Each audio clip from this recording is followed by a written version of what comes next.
हम्म, हम्म,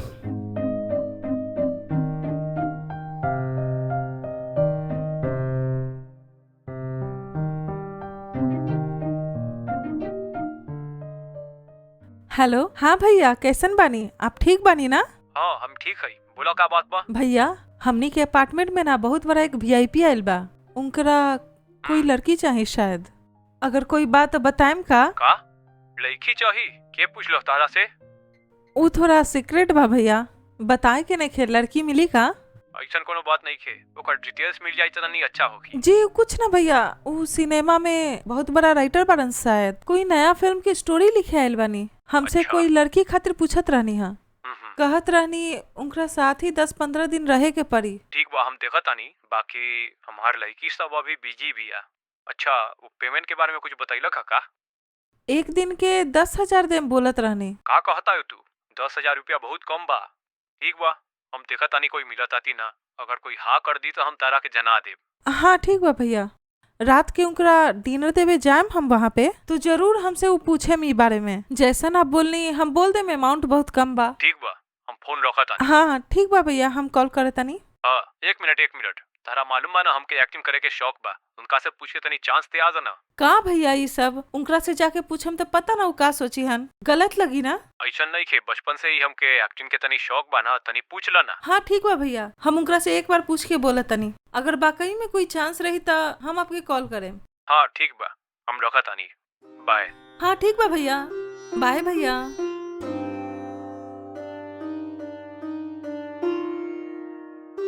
हम्म।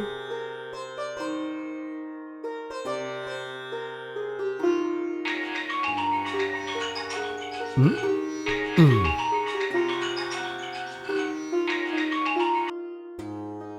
Hello साहब, कैसन बाड़ी? ठीक बाड़ी ना? हाँ हम ठीक बानी। आप कैसन बानी? हाँ ठीक है सर। का सर, हमारे स्टोरी कहाँ तक पहुँचले बा? हाँ सर, हम आज ही यहाँ आईनी हाँ, कहानी लिखे के शुरू कर देनी। ठीक बा, आप आराम से लिख। अगर आपके स्टोरी में या स्क्रीन प्ले में कोनो दिक्कत हो जाई तो आप हमके कभी भी कॉल कर सकत नहीं। हम आपके डिटेल में बता देम। हमारे स्टोरी में कोनो गलती ना होवे के चाहिए सर, काहे कि ये बड़ा कंपनी में सोच समझ के लिखा सर। हाँ सर। बोला। अच्छा, आप एगो काम करी ना, हम स्टोरी खत्म करला के बाद आपके कॉल करब। ठीक बा। आप फौरन यहाँ आ जाइब, हमनी यही बैठ के स्टोरी डिस्कस कर सकतानी ना। अरे ये सब हमरा से ना होई। आप पहले पूरा स्टोरी लिख लो, और अगर ओमे कोनो चेंजेस होई तो हम बाद में बता देम। ओके सर। और हाँ, और हमार स्क्रिप्ट वर्क खत्म करे में और कितना टाइम लगे? हाँ, जल्दी से हम खत्म कर देब। वह कोई 20 दिन में स्टोरी खत्म करे के हम कोशिश करब जी। अच्छा, 20 दिन लगे का? जल्दी खत्म करी सर, हमार काम शुरू करे के बाद 2 हफ्ता में लिख के खत्म करी सर। आपके स्क्रिप्ट देवे के बाद 5 दिन तो लग ही जाइए स्क्रिप्ट देखे खातिर। यही खातिर जल्दी से दे दी हमके। हाँ ठीक बा साहब। ओके सर। कल हमार प्रोड्यूसर हमके कॉल करे रहे।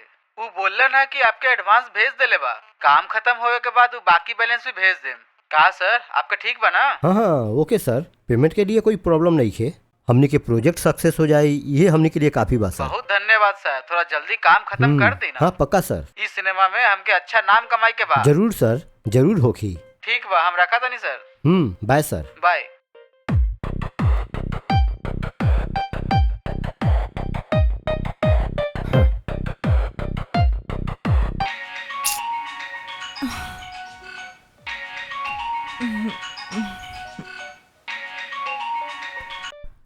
हेलो। हेलो।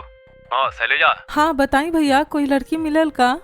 ना शैलेजा, हमके कोई ना मिलल। हम कहले रही ना, हमार लड़की सब बिजी भी है। अगला हफ्ता वो फ्री हो जाए। ना भैया, उनकरा अभी चाहिए, वो बोलत रहनी हाँ। अगला हफ्ता रही तो बहुत मुश्किल हो जाये। ये हफ्ता तो मिलना बहुत मुश्किल बा। हम तो सबसे पूछ के देख लेनी। अगला हफ्ता ले कोई भी फ्री नहीं के शैलेजा, बहुत मुश्किल बा। अच्छा ठीक बा भैया, हम ही कुछ करता नहीं। हाँ हेलो शैलेजा, हमार चांस के बारे में ओकरा से तनी बात कर ली है। भूलिया मत शैलेजा। हाँ ठीक बा भैया, हम पूछ के देखा तनी। हाँ ठीक बा।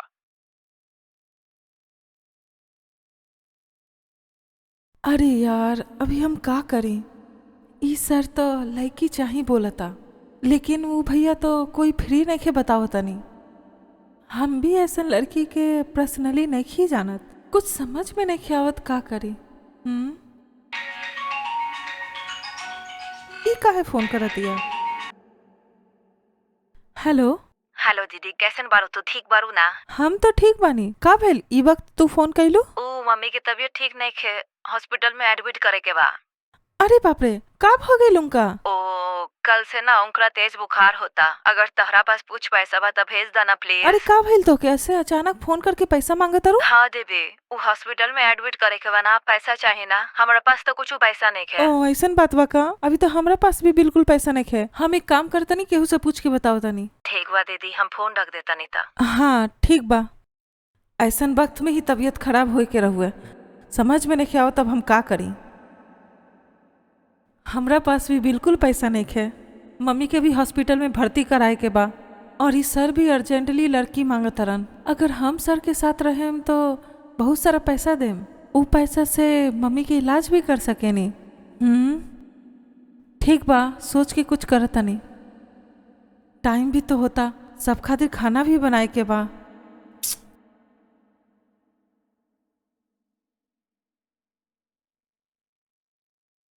सर सर।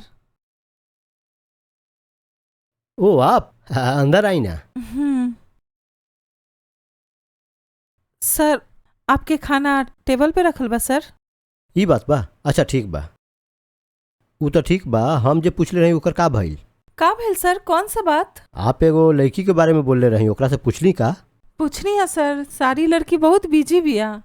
अच्छा ई बात बा। हाँ सर, एक भैया से पूछले रहनिया हम, वो भी काफी कोशिश करके देखनी, कहीं ना मिलल। अब हम का करी, आप ही बताई। अब का करी, आप ही बताई सर। अगर आप हमारे साथ रहब तो वो पेमेंट आपके काम आई ना। लेकिन सर हम ये सब कैसे? ए में का बाजी, और कोई के भी ई पेमेंट देवे के होखी ना। अगर वो आप होखब तो वो पेमेंट आपके मिल जाई, आपके काम आ जाई ना। वो तो सही बा। सोच के देखी, अगर आप रहब तो आपके हम डेली 20,000 रुपया देब। हम वैसे भी यहाँ 15 दिन तक रहब। ओवरऑल देखब तो आपके 3 लाख रुपया मिल जाई। इतना पैसा तो आपके बहुत काम आ जाई ना। 15 दिन हम भी रिलैक्स हो जाई और आपके भी बहुत अच्छा पैसा मिल जाई। काहे इतना सोचता नहीं आप? कहाँ बा सर, इतना बड़ा बात बा जीवन के, सोचेम ना हम। ओके ओके, अच्छा सोच के बताई।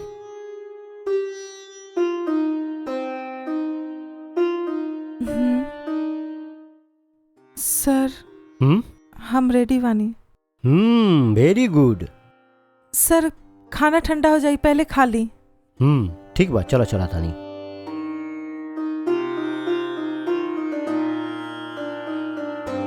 संभाल के गिर जाई। तू अभी तक तहार फैमिली के बारे में, तहार बारे में कुछ ना बताइलू। हमरा बारे में बताए खातिर कुछ खास नहीं है सर। खास नहीं के तो का, कुछ पहले के बता दा ना। तनी मजाक करत रही। हाँ सर, हमार सारा फैमिली गांव में रहेला सर। हमार पति बहुत पिए नी सर। ओहो। यही खातिर हम उनकरा छोड़ के यहाँ आ गए नी सर। हमारे एगो बेटा भी बा सर, ओकर हमार बहन के देखभाल हमार मम्मी ही करेले। उनकर सारा खर्चा हम ही देखे नी सर। यही से हम यहाँ रुक के काम करे नी। वो तो ठीक बा, आपके हस्बैंड के आप काहे छोड़ के आ गई नी? वो आदमी ना जब देखी तब पीते ही रहेला, रोज पीते रहेला, काम पर भी ना जाएला। तो तू हमारे साथ आ जाइबू, हम ठीक से देख लेब। ना सर, हमके ये सब सेट ना काहे होई। काहे ना सेट होखी, तहार देखभाल कर लेब, हर महीना तहरा अच्छा पेमेंट भी दे देब।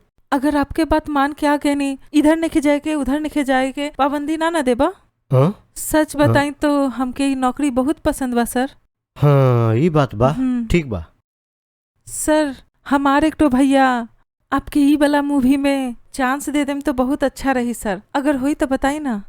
बहुत कैरेक्टर बा, बाकी हम कभी भी ओमे इंटरफेयर ना करनी। ये सब तो डायरेक्टर डिसीजन लेवेला। ऐसन बात तो हम उनकर फोटो सेंड करतनी, डायरेक्टर के दिखा के कोई कैरेक्टर बताई सर। जरूर करब। वो तो ठीक बा, वो आपके रिश्तेदार बारन का?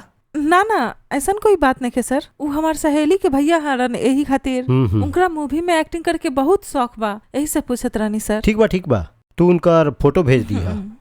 ओके सर। हम सवेरे बात कर लेब। ओके सर। आजा।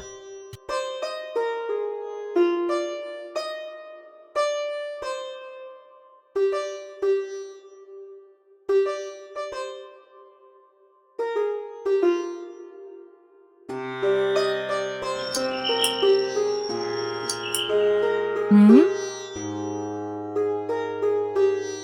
हम्म,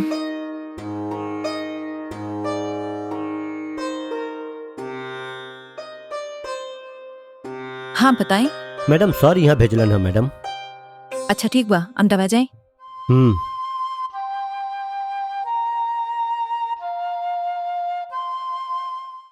हाँ बताएं, काहे भेजनी? मैडम सर यहाँ पर कुछ फाइल रख के गइल बारन, उहे लेके आवे कहलन ह।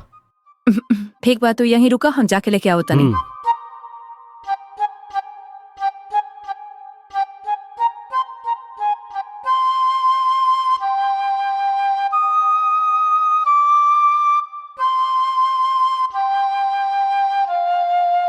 हम्म?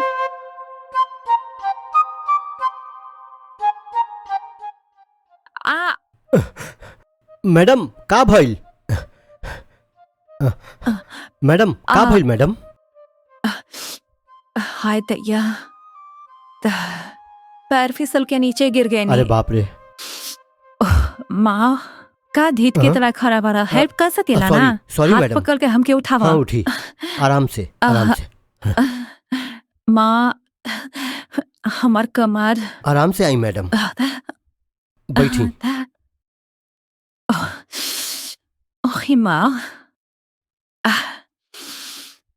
ज्यादा लग गई का? हाँ ठीक बा, तू बैठा। वो कुछ ना मैडम, फाइल दे दी मैडम, हमके जल्दी जाए के बा। उ सब रहे था, पहले आके बैठा। ना मैडम, हमके निकले के बा मैडम। सर ई फाइल खातिर इंतजार करत तारन, अगर हमके जाए में देर हो जाई तो सर हमारे ऊपर शक करी हन। देर हो जाई ता उनकरा का शक होई? मैडम काहे ये सब पूछतानी आप? Please madam file De the madam. अबे हम जो कहत नहीं समझ में नहीं क्या आवत का? बैठा। मैडम देखा तू हमके बहुत पसंद बारा। हाँ? तहरा के हम ई सब बात बताए वाला ही रहनी हा। का बोला तानी हम आप? तोरा से प्यार करेने, हाँ? तहरा बगैर हम रह ना सकेनी। मैडम समझा बात के, हम तारा बहुत पसंद करेनी। आकर बैठा। मैडम काहे ऐसन बात करतानी आप? हमके कुछ समझ में नहीं आवता। अरे एक लड़की होके इतना साफ साफ बात बोलता नहीं, तारा समझ में नहीं आवत का? बैठा, 2 पल साथ बिताओ तनी। मैडम ये सब गलत बा। सुना, हमर पति के कुछ ना पता चली, हम सब देख लेम। मैडम सर के बारे में पता नहीं खे आपके? वो एगो साधारण व्यक्ति नहीं खे, शहर के बड़ा बड़ा गुंडा सबके साथ साहब के कांटेक्ट बा मैडम। अगर हमारे बारे में कुछ पता चल गई तो वो हमके मार डाली हन मैडम। साहब बहुत बड़ा गुंडा बारन, वो अभी बिजनेस करे के वजह से मत समझी कि वो गुंडा से कम बारन। ना मैडम, अगर ये बात उनका के पता चल गई तो हमके टुकड़ा टुकड़ा करके हाथ कहीं पे, पैर कहीं पे, सिर कहीं पे फेंक दिहन मैडम। हमके ऐसे नहीं खे मरे के बा। अगर ऐसा होगी तो हम ये कामे छोड़ के चल जाए। माई कसम हम ऐसा गलती ना करब। हम हाथ जोड़ के भीख मांगतानी, अरे, हमके छोड़ दी। सुना, एकदम डरपोक निकली।